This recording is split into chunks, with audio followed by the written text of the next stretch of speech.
Isteri tugas dia adalah pertama kerja rumah.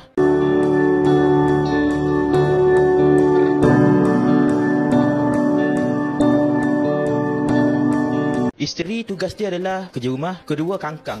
That's all.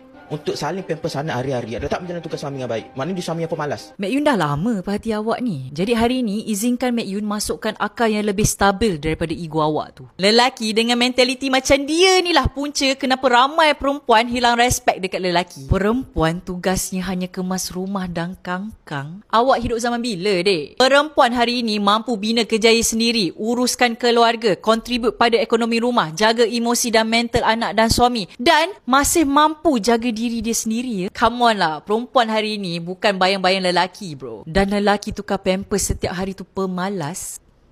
Itu lelaki dan suami yang bertanggungjawab. Lelaki matang yang faham perkahwinan itu satu partnership. So dengar baik-baik dek, dan kepada lelaki yang ada mindset macam dia ni, perempuan bukan pengemas rumah dan kangkang saja. Perempuan bukan objek dan bukan hamba. Lelaki yang berfikiran macam tu, itu bukan alpha, itu bukan pemimpin. Itu definisi lelaki yang insecure dan takut wanita itu lebih hebat daripada ego dia sendiri. Belajar hormat dulu dek, belajar fikir dulu. Stoplah tanamkan mindset dan normalizekan idea yang merendahkan kaum wanita. Please, kami perempuan takkan settle untuk lelaki yang ada mentality stuck macam tu.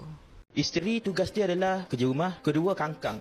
That's all. Untuk saling pampers anak hari-hari. Ada tak menjalankan tugas suami yang baik? Maknanya dia suami yang pemalas. Mek Yun dah lama perhati awak ni. Mek Yun dah bersuara, Abang pun nak cakap sikit lah. Sebenarnya ini orang panggil rage bait. Maksud dia buat orang rasa marah untuk dapat perhatian. Dan nama username orang ni ada nama Islam. Tapi kerja dia buat orang marah. Bagus juga Mek Yun blur muka dia. Sebab cara macam ni lah dia dapat perhatian. Attention seeker. Abang sebenarnya terkejut juga bila konten-konten dia macam ni, dia post kat social media tapi orang ambil dia untuk buat review. Orang jemput dia untuk buat podcast. Influencer macam ni korang jemput. Sebab tu sekarang semua orang nak jadi influencer. Buat benda tak betul pun orang suka. Cuba fikir jauh macam mana kalau adik-adik kecil kita yang tengok video macam ni. Bukan saja tak beri apa-apa kebaikan, tapi video konten dia post semua pelik. Ingat, rage bait, jangan bagi perhatian kat dia.